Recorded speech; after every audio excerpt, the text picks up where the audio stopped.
Hello everyone. It is about 20 till 1 right now. So technically this is for the 12th and not the 11th, even though it's going to be shot before I go to bed on the 11th. I just got finished watching TNA Impact, and I very much enjoyed the show. I actually want to talk about it a bit. Well, first off, had an amazing time tonight at B-Dubs. Very surprised out of nowhere that Will showed up and made that happen, so thanks to Will for that. And we had a good time tonight. Had a great time. We had some laughs. Obviously, you saw some of the things we did. We actually talked a bit. Shot a video for you guys, so you got 2 videos today for the price of 1. Or yesterday in this case, since technically it's after midnight, so it's the 12th now. Anyway, yesterday was 2 videos for the price of 1, so you can't beat that. And I would love to do this video tomorrow, but, you know, I just got done watching TNA, and I have it fresh in my mind, so I kind of want to go over it. It was the big pay-per-view quality show live from Corpus Christi, Texas, and this was the big one, of course. We started off the show with the World Tag Team titles on the line as Austin Aries and Bobby Roode were defending against Chavo Guerrero Jr. and Hernandez in a match that had stipulations like 2 out of 3 falls was the main stipulation, and on top of that, if Chavo and Hernandez did not get the job done, if they do not win the World Tag Team titles, they can never team again. So that was a stipulation put on the line. So we start off the match, and literally right from the get-go, Hernandez and Chavo are walking around ringside, slapping hands with the crowd, interacting with the audience, and all of a sudden they get jumped from behind by the tag team champions with 2 belt shots, and that pretty much knocks Hernandez out of the match for the first half, or first long spot in the match. So Aries and Roode, they basically work Chavo over in the ring, and they end up getting back in the ring, and finally Chavo gets nailed with a spine buster after the IED dropkick from Austin Aries. The double R spine buster got the pin for the first fall. And then pretty much right after that, as the bell rings, Austin heads to the top rope, mocking Chavo and his late uncle, Eddie Guerrero, going for the frog splash, even doing the shake and everything just to infuriate Chavo a little bit further, adding insult to injury, and the frog splash did not connect, and Guerrero rolls him up 1, 2, 3. So Chavo and Hernandez took the second fall. So we go back and forth for a bit, and like I said, well, as you know how we do when it comes to recaps, folks, we talk about the last commercial break before the finish, and I basically break down what happened. So right before the commercial break, so Hernandez gets a hot tag, hits the slingshot shoulder block on Bobby Roode. Hernandez takes it to both tag team champions. He pounces Roode, tosses Aries, gorilla presses him into the air, and he lands on the canvas face first. So Hernandez goes to the ring apron, runs all the way up to the top of the ramp, charges up, hits Air Mexico on the World Tag Team Champions as the crowd cheers in response. And when we come back from commercial break, Aries nails Hernandez with a top rope forearm as we come back from our break, and Bobby Wade makes his way out, rolling Hernandez back into the ring. Roode runs in, covers for a 2 count. Roode hits a snapmare, Hernandez locked up, and the somersault neck snap. Aries tagged in, hit the European uppercut to the back of the neck while he's in a seated position. Only got a 2 count. So Aries grabs the leg, tags Roode in, so they've cut the ring off, and Hernandez starts to battle back, but Roode stops the momentum with a nice forearm. Roode knocks Chavo off the apron and thumbs Hernandez in the eyes. So there's a phantom tag, making Aries the illegal man. They go for a double clothesline. Hernandez breaks through as he always does, and he nails a double clothesline of his own. So Chavo, finally back on the ring apron, gets the hot tag in. He sends Aries to the outside, takes Roode down with the satellite head scissors takeover. The tag team champions try to regroup momentarily on the outside, but Chavo hit them both with a nice, pescado, sending them down to the canvas. So Chavo rolls Bobby Roode back in, covers for a 2 count. Austin Aries makes the save. Aries goes for a suplex. Chavo blocks it, goes for 3 amigos. He gets the second, goes for the third, but Bobby Roode breaks it up. Roode goes for a suplex of his own. Chavo escapes, this time hitting all 3 amigos this time around. So Chavo goes up for the frog splash. Aries pushes him off. Roode rolls Guerrero up, grabbing the tights. 1, 2, and kick out. So Bobby Roode applies a crippler crossface, and Hernandez breaks it up. So the champions send Hernandez out to the ramp, and they sidestep the attempted Air Mexico. This time Hernandez collides with his tag team partner. So they cover Chavo for the pinfall, and still a kick out. Aries hits the IED dropkick in the corner, and Roode goes for the double R spinebuster again, the same move that basically finished them off on the first fall. But this time, Chavo counters into a nice DDT for the 2 count. Austin Aries again breaks the pin. Aries sets Guerrero up to the top, going for the superplex. Hernandez grabs him from behind, going for the border toss. Bobby Roode pulls him off. They go for a double suplex. Hernandez reverse double suplexing the World Tag Team Champions. They both lay on the canvas. Chavo regroups, hits the frog splash. 1, 2, 3. We have brand new World Tag Team Champions. Excuse me. So, in about 15 minutes, first 2 falls went pretty quick. So, basically, pretty good way to start off the show. I very much enjoyed it, and we'll be interested to see exactly what's going to happen with the World Tag Team titles from this point forward, because you have Bully Ray, a heel, as your World Heavyweight Champion, and you can't really have Austin Aries or Bobby Roode go after him.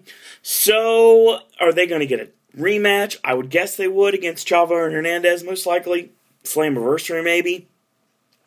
Then obviously my favorite tag team, Bad Influence. Where do they fit into the tag team title picture? There's a lot of questions to be answered, and with giving Chavo and Hernandez back the championships, obviously they weren't going to lose if you really think about it. The stipulation saying if they lost, they would never team again. So you pretty much knew that they were going to win the tag team titles, and that's exactly what happened. It was a really good match to kick off this pay-per-view quality TNA Impact. So, excuse me. So Brooke is stopped backstage by Joey Ryan, and Joey's in his referee get-up and sucking on his lollipop, Kojak style, and he says, "I'm available to referee the Knockouts contest if you want me to." Brooke says, "I've already hired someone for that, and because you embarrassed me last week, the reason I asked you here this evening is because now you are going to have a match tonight, and we'll see who the bigger man is." I realized right there he's facing Rob Terry. Yeah, it's pretty positive that was going to happen, and it does. We come back from commercial breaks, and Aces and Eights are revving their motorcycles outside like it's Road or Hog Wild, the old WCW pay-per-view event from Sturgis, South Dakota. And after that, we see Joseph Park come to the ring, who doesn't get the greatest reaction. Park is getting kind of a mixed reaction in most venues. This time he really didn't get much of a good reaction at all. So, Park says he's here to discuss a couple of issues. Now, first off, I'm going to get straight to the point. I want to talk about the Aces and Eights. Mainly the World Heavyweight Champion, Bully Ray. Park says he's sick of their antics and it stops right here, right now. Word that comes to mind when it comes to them is justice. And tonight, justice will be served when Jeff Hardy brings the World Heavyweight Championship back to Impact, back to TNA. Now, Park pulls out a document saying it's an annulment to end the marriage between Bully Ray and Brooke Hogan. Just as this is done, Devon comes out wearing the World Television Championship to interrupt, so he grabs the papers, rips them up right in front of Park, sprinkles them on the ground, and grabs the mic. Devon says if Park has a problem with Bully, then he has a problem with him. Devon says Park should go back to whatever rock he crawled out from under and stay out of family business. That was the line he was supposed to say. Crawled out from under. And he totally flubbed it. But it's okay. It's alright. I guess I understand. So, basically, Devon calls Joseph Park a miserable jackass and tells him that he's been warned. Stay out of family business. Devon drops the mic and motions to leave, but he nails Park from behind with a chain as he's picking up the papers. So Devon exits the ring, and that's how we end the segment. So maybe Joseph Park against Devon for the World Television titles in the near future? Maybe. I guess we'll see as we progress. We see another recap of the nice feud we've had lately between Taryn Terrell and Gail Kim. And then they see them both stretching for their match, which is going to be right after this commercial break. When we come back from commercial break, Gail Kim makes her way to the ring, and Mike TNA makes a nice little pun and calls Christy Hemme Corpus Christi. Yeah. Her opponent, of course, this evening is Taryn Terrell, making her way out to the ring. Hemme introduced the referee for this match, ODB, one half of the now-forgotten Knockouts Tag Team Champions with Showtime Eric Young. And basically, she's back in this perspective. I don't know if that means she's going to be a referee from now on. I doubt it. But they're really not doing anything with her as an active competitor, so you have to do something with ODB. And the crowd loves her, so you got to utilize her in some way. So why not make her the Knockouts referee? So Gail bails to the outside. ODB throws her onto the apron. Taryn Terrell brings her back in the ring the hard way, and the bell sounds. So Taryn goes right to work on the offense with a suplex and a really nice monkey flip, by the way, right out of the corner. So Gail sidesteps the spear, not wanting it to go down like it has every single altercation they've had previously. Trips Taryn up, and she goes for a second rope maneuver. Basically, she goes for the second rope, pulls her leg, and pulls her literally off the middle rope to the canvas. So Gail Kim throws Taryn Terrell face first in the top turnbuckle, strikes her down the canvas. ODB forces her off, and they jaw-jack for just a little bit.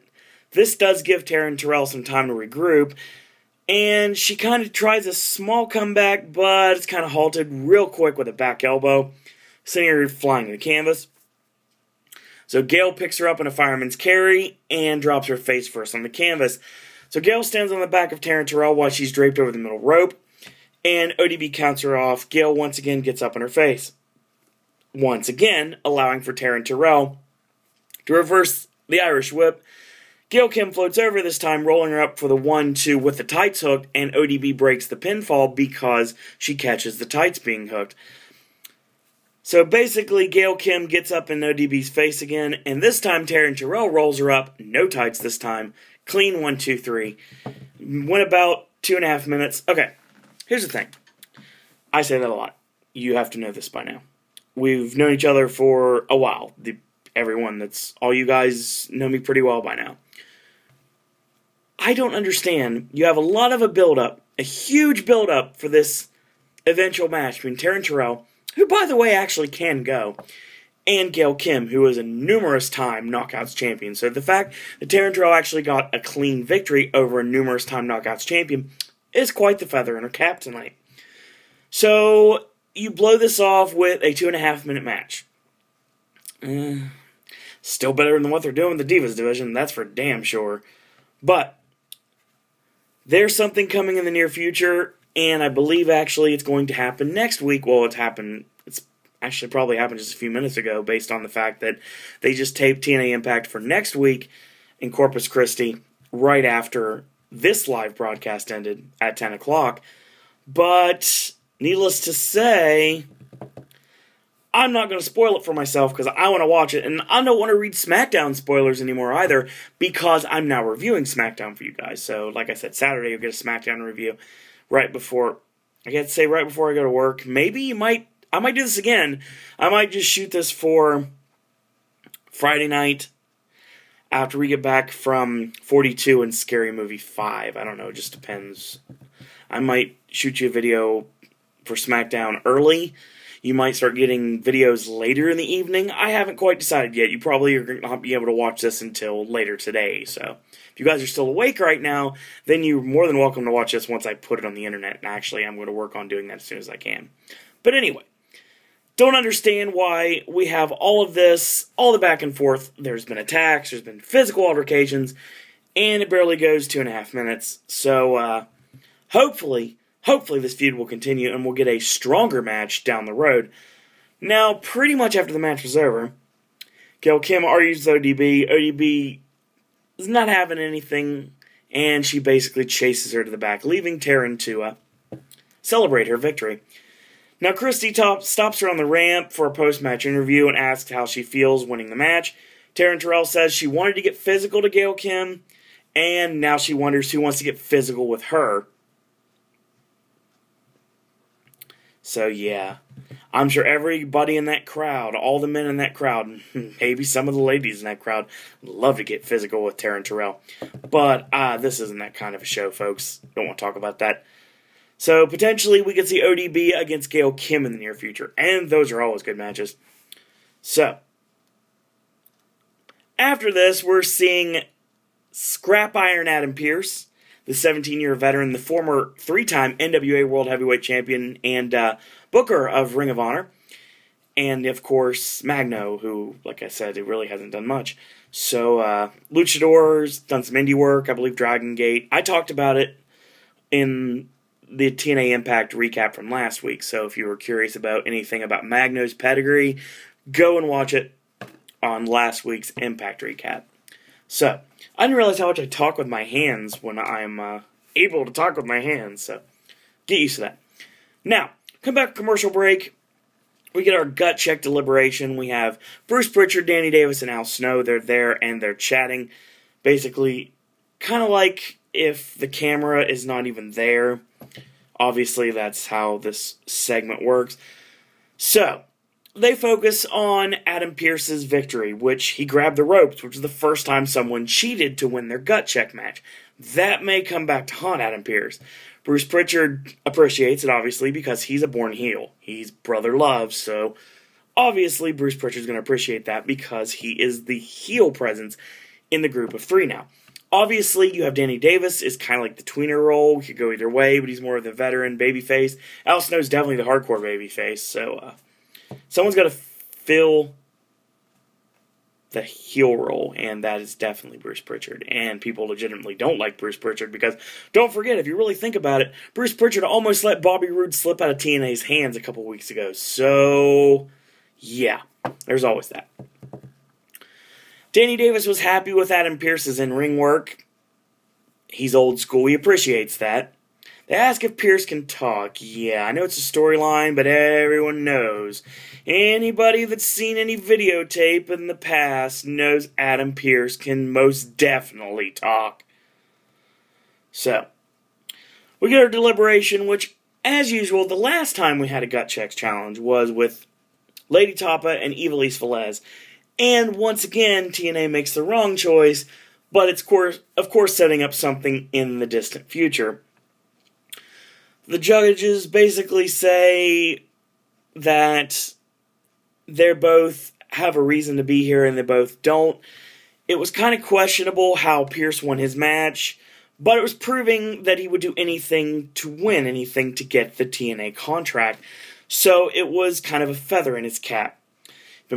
He's been wrestling for 17 years. Obviously, everyone knows Adam Pearce can go.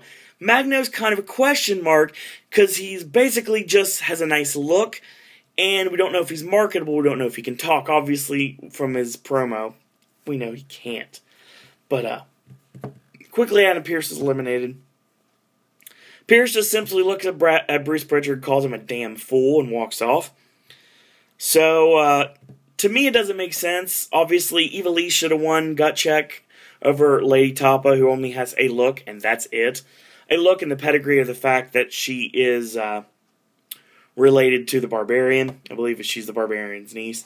That's the only thing she has going for her. Ivelisse has a look, and from a wrestling perspective, she's got a look, and from a perspective of the fact that she's a very attractive lady, she actually knows how to wrestle, so she should have been picked, and I'm guessing she's going to be used later on. As a matter of fact, I know for a fact she is, because when we get to the One Night Only pay-per-views, she is actually tied in with Aces and Eights.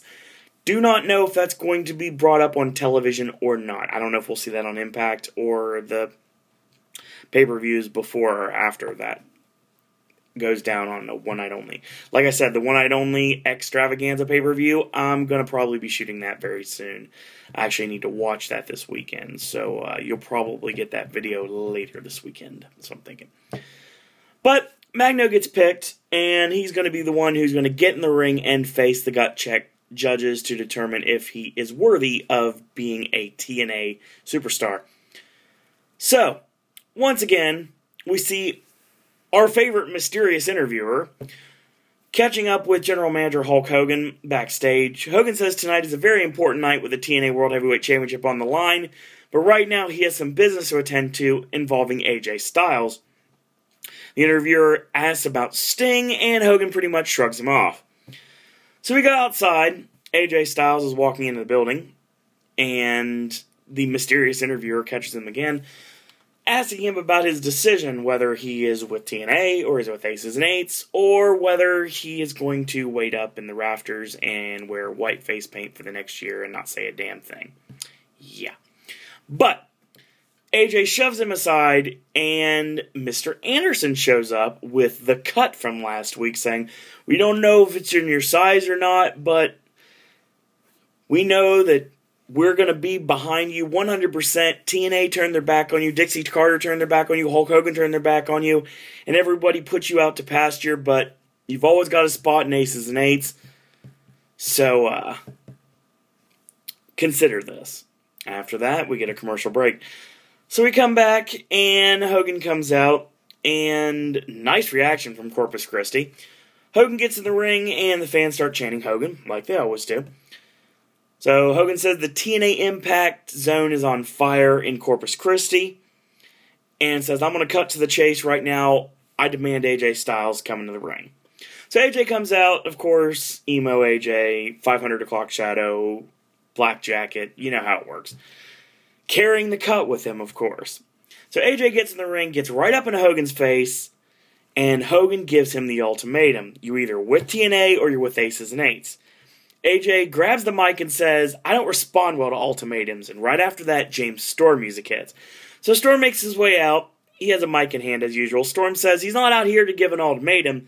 He's trying to see what side he's on or even drink beer.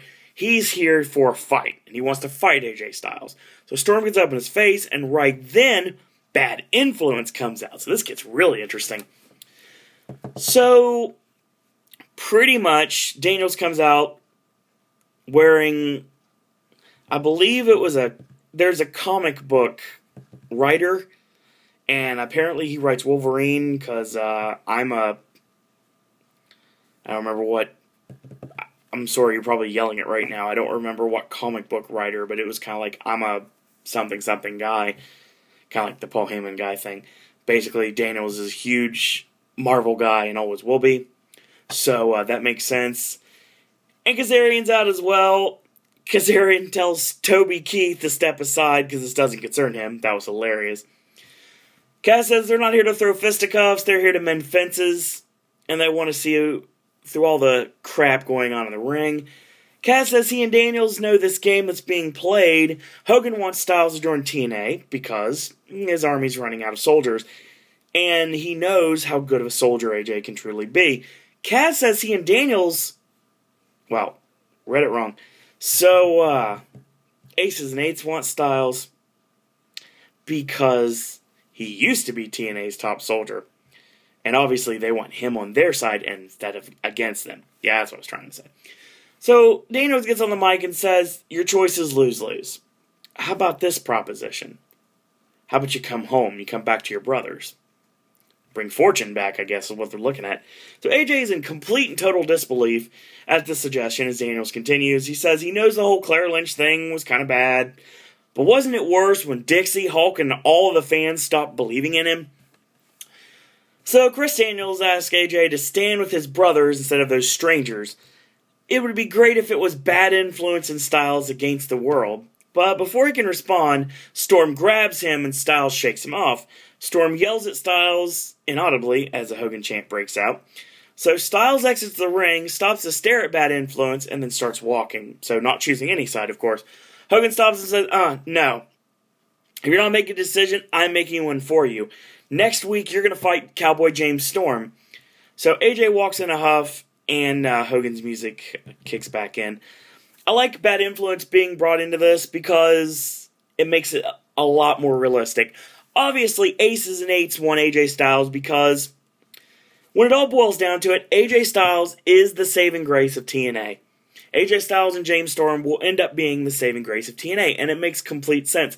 I said last week in my Impact recap, Chris Daniels and Frankie Kazarian are the other pieces of that puzzle. Obviously, with them being hardcore heels, there's not much of a way to really interject them in this. But, to TNA's credit, they actually brought them in. But they're not trying to be with TNA. They're not trying to be anything but just by themselves and bring AJ back into the fold. Kind of like I said, bring Fortune back. So that works really fine. I like this, and we're building up to Storm and AJ next week on Impact, which should be really good.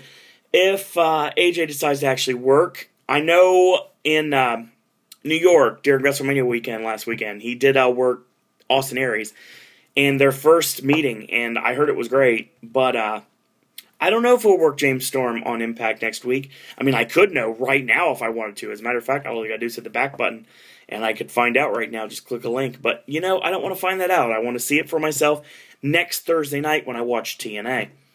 So Jay Ryan comes to the ring, and just like I mentioned, his mystery opponent does end up being Rob Terry. So right away, Jerry Ryan tries to take him down with a running shoulder block, but he gets bumped off of it, of course. So Terry goes for a running body block and launches him out of the corner and onto the canvas. So huge chop from Rob Terry on Joey Ryan, chopping him around the ring, whipping him into the buckle with authority. So Terry slams him to the canvas. Ryan goes for a counter on a corner splash, but to no avail. So Terry picks up Ryan with the over-the-shoulder power slam. Ryan picks him up in a fireman's carry position, twists him in midair, and lays it out with a standing spine buster, like a one-handed hanging tree slam for the 1-2-3. So, yeah. That was basically just cannon fodder before the main event and before the gut check segment. So, yeah, exactly what it was. So yeah, there wasn't much need to it, but I guess you could say it was getting Joey Ryan his just desserts for what happened last week with him putting his hands all over everyone in the Knockouts match, so all 4 ladies in the match. And Brooke basically got to slap Joey in the face, figuratively, and Joey Ryan basically got slapped in the face, literally, by Rob Terry. So everyone's happy. Unless you're Joey Ryan. So, after commercial break, Magno is going to face the gut check challenge judges in the middle of the ring. But before that, Hulk Hogan's backstage with Brooke Hogan. He says he's going to watch the World Heavyweight title match in a suite upstairs, and he wants her to come with him. Brooke says she has to be at ringside to look Mark in the eyes. Yeah, the shoot-tastic version of actually being the only time we've ever used Bully Ray's real name on television. So Hogan makes sure she has security and tells her to be safe. Of course, she's going to take Ronnie from Atlas, because Ronnie from Atlas pretty much just lives at TNA now. Since ECW closed its doors, Atlas has been working TNA, so I guess that works. So Brooke walks off. Hogan is immediately stopped by the Blueprint, Mac Morgan, who, of course, we realize is still feuding with Hulk Hogan. And there's still no reason for it, obviously, because there's no payoff. Morgan admonishes Hogan for not making him the #1 contender, and screws over TNA in a classic Hogan mistake. Morgan says, keep the mistakes coming, because one day they're all going to come crashing down. It's going to hurt inside, right, Morgan? Yeah. Morgan grins, does the patented high school bully, you want some of this? And walks off. So we get our gut check deliberation. And the crowd's none too happy with the fact that Magno is the one in the ring, and they're hoping for Adam Pearce. Obviously, Pearce did a lot of Texas independence as well, so there's a reason why the crowd wants Adam Pearce to win, other than the fact that Magno is put over as a luchador, and we're in El Paso, of course, very close to Mexico, so you would think that the crowd would be a lot more into Magno, given the fact that he's being portrayed as the babyface, when everyone knows Adam Pearce is an old school, and I do mean old school heel. But they're not having anything of it. So JB's in the ring introducing Danny Davis, who gets a mild reaction. Bruce Pritchard, who gets booed out of the building. And Al Snow gets a huge pop. So JB introduced Magno to the ring. So Danny Davis is up first. And the crowd is chanting no. Constantly.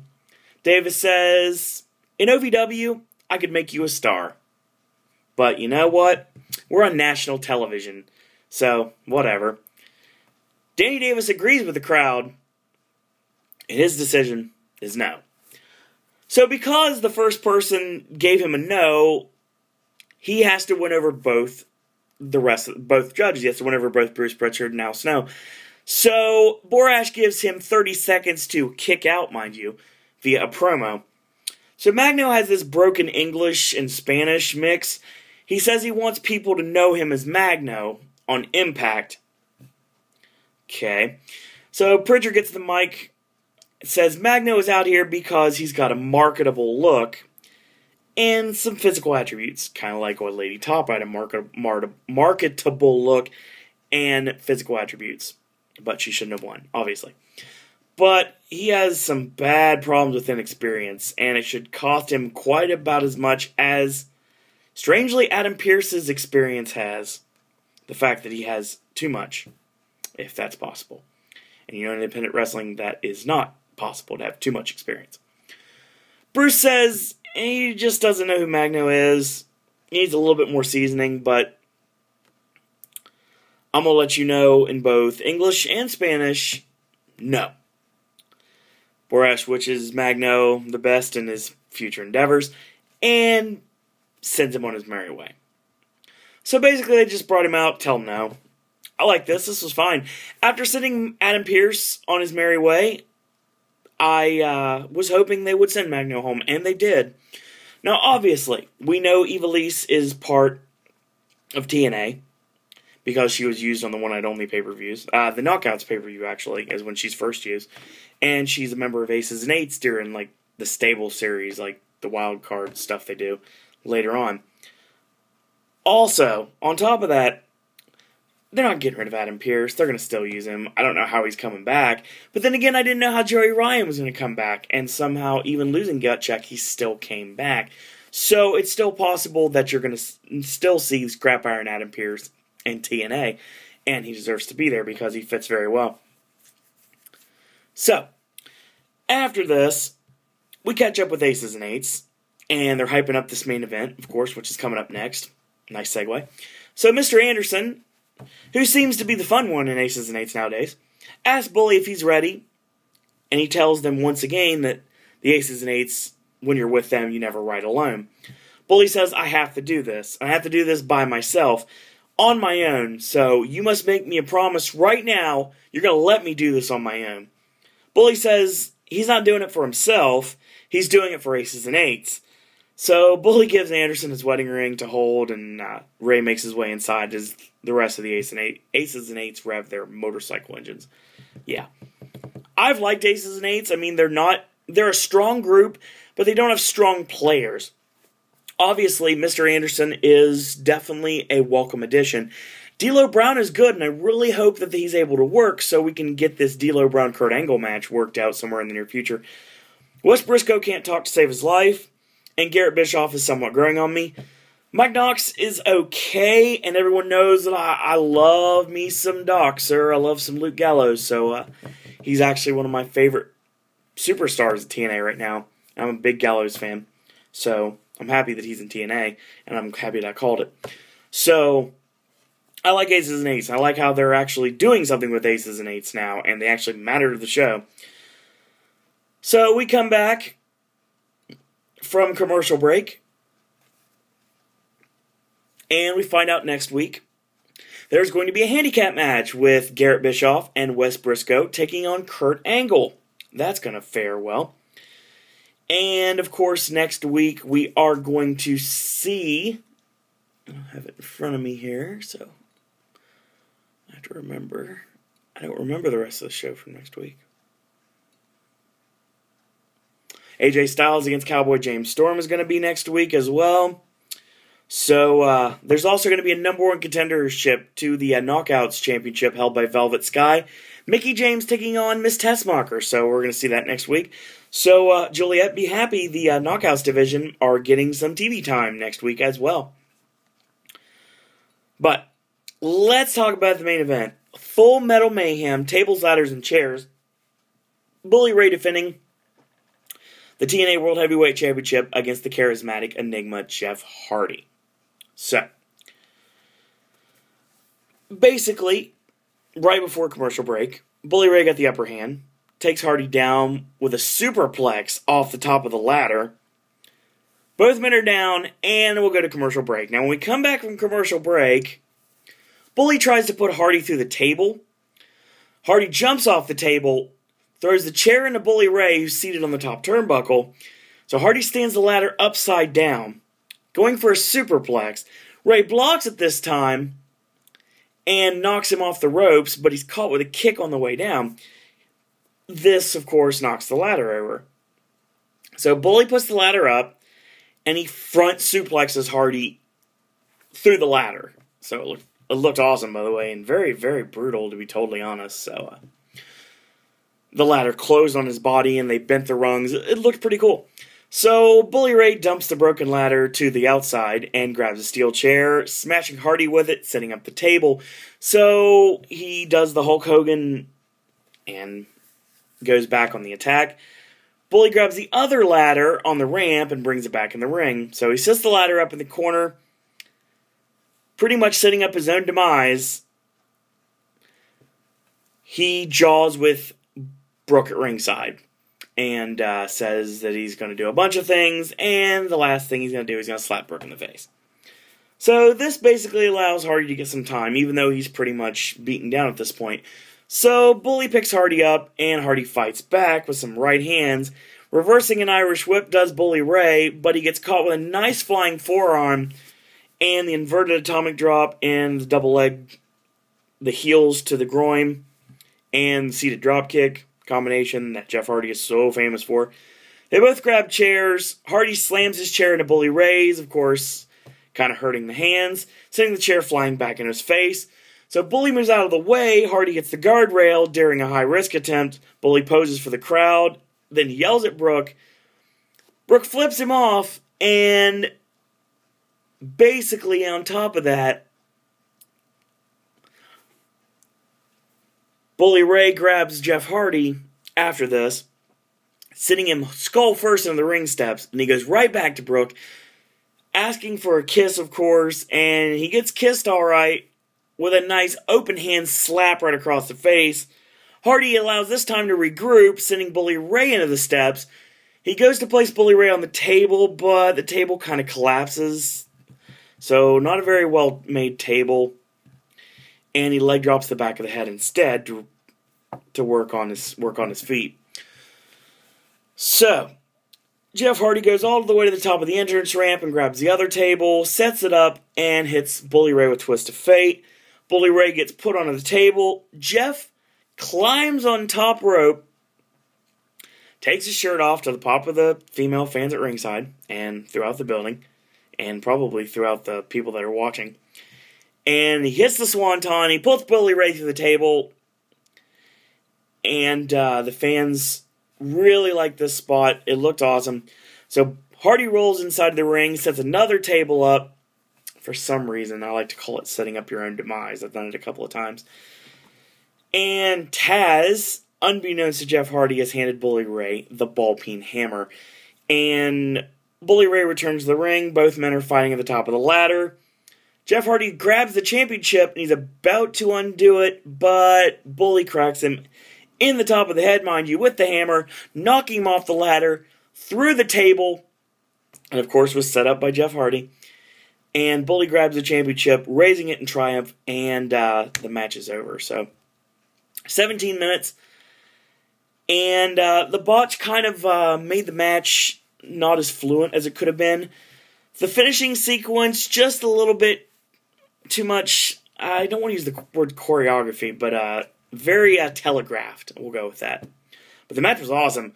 Honestly, it was a really good way to utilize the strengths of both superstars. The fact that they're not afraid to bleed, they're not afraid to get hardcore, and they're not afraid to take and give weapon shots. So it was a good match, and I can honestly say that it was probably better than a lot of the matches at WrestleMania. Obviously not Punk and Taker or really Triple H, or any of the main events really. Triple H against Brock Lesnar, or Rock and Cena, or Punk and Taker. I mean, it's not better than those matches, but better than some of the other stuff. Some of the undercard of WrestleMania, definitely. So, basically, it was on free television, folks, so you got a pay-per-view quality match you did not have to pay for. So, kudos to TNA for being able to give us such a phenomenal matchup between two superstars that can still definitely go. Jeff Hardy killed himself for your sins tonight, folks. And you loved every second of it, and so did I. Obviously, Jeff Hardy, Bully Ray, tremendous chemistry. Obviously, they started off the WWF matches, the ladder matches, the TLC matches, even the matches Team 3D had against the Hardy Boys in TNA. So, I mean, you have to understand that this is a long time coming. And the bumps were amazing. Like, one of the spots in the match that I didn't talk about, Bully Ray literally backdrops Jeff Hardy. This was earlier on in the match. He backdrops Jeff Hardy over his head. Hardy does a complete flip, lands sprawled out on the ramp. You don't see that very often either, and had a really nice ring to it when he landed. I'm sure it didn't really work very well for Jeff, and not work well for his body, but fans popped for it, so it was good in the long run. And once again, I'm very glad they're letting Bully Ray run with the World Heavyweight Championship, because if anyone knows me, you would know that Bully Ray is someone I thought should have had the TNA World Heavyweight Championship, and I thought they dropped the ball with not letting him have it. Now the fact that he's a heel, and heel Bully Ray is absolutely amazing. It is amazing that they're actually letting him run with the ball, and they're going to give him an elongated title reign, and I'm very happy with that. Now the only thing TNA could do now to pacify me would be to give Christopher Daniels the World Heavyweight Championship. So I think that's going to happen sooner rather than later.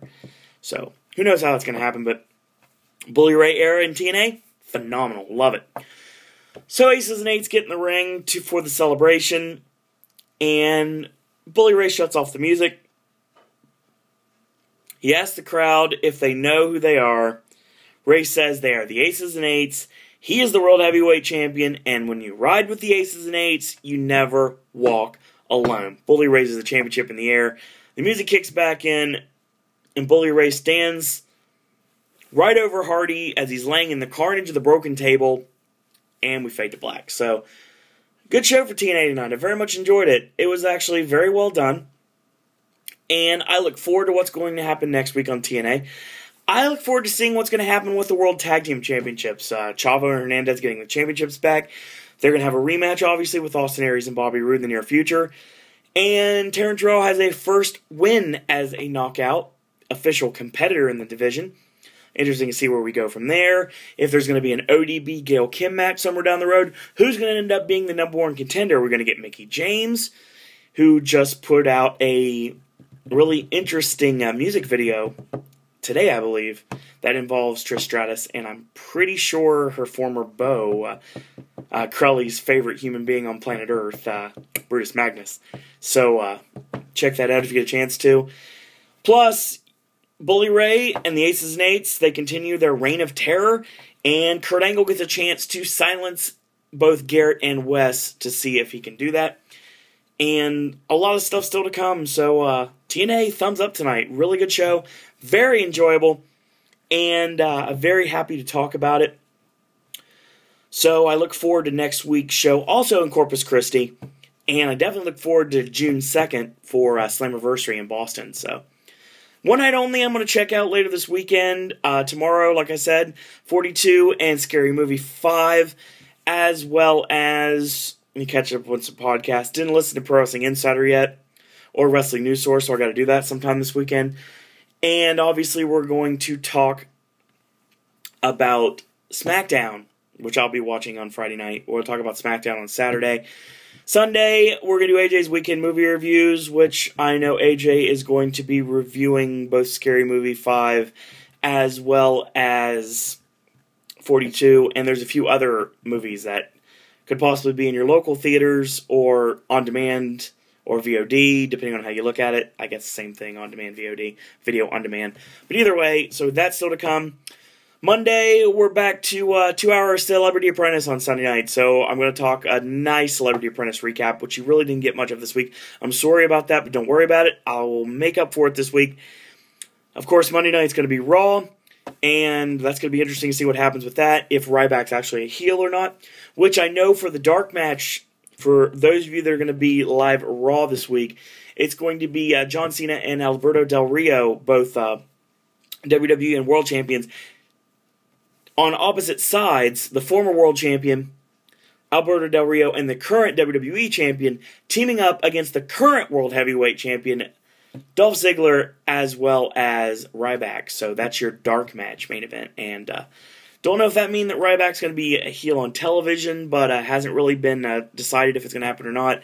I know he flips off John Cena after the Shell Shock on Monday Night Raw a couple days ago, but who knows what's going to happen on actual television. So that just might be for the live crowd. So looking forward to that. Looking forward to SmackDown this week. Chris Jericho and Dolph Ziggler for the World Heavyweight Championship. Get to watch that. That's going to be awesome. And I know NXT is supposed to bring up, and I'm so happy about this, Adrian Neville, which is Pac, you know, the man that gravity forgot.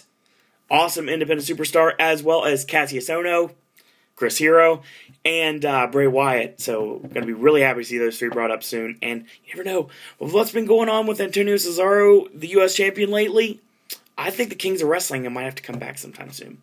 Kings of Wrestling against Hell No. Kings of Wrestling against The Shield. Yes. Yes, please. This needs to happen. It needs to happen now. So, I hope you guys enjoyed the show. And if you like this, leave a comment. Subscribe. If you want to subscribe, you're more than welcome to. Thumbs up this.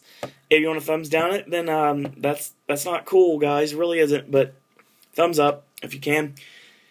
If you want to, you can follow me on Twitter. I'm at SirOwenDisney. If you want to follow Will, you can follow him at WPadden.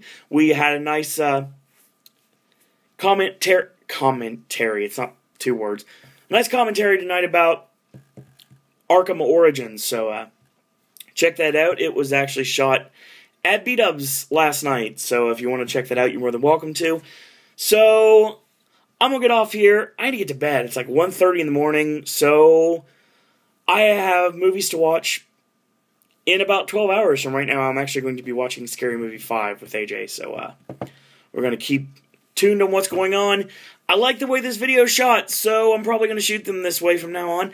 And when my mom's in town, I have to figure out an alternate way to do this, but I'm sure it won't be a problem. So, I'm going to get off here, and thank you guys for watching, and until tomorrow, that's all I got to say about that.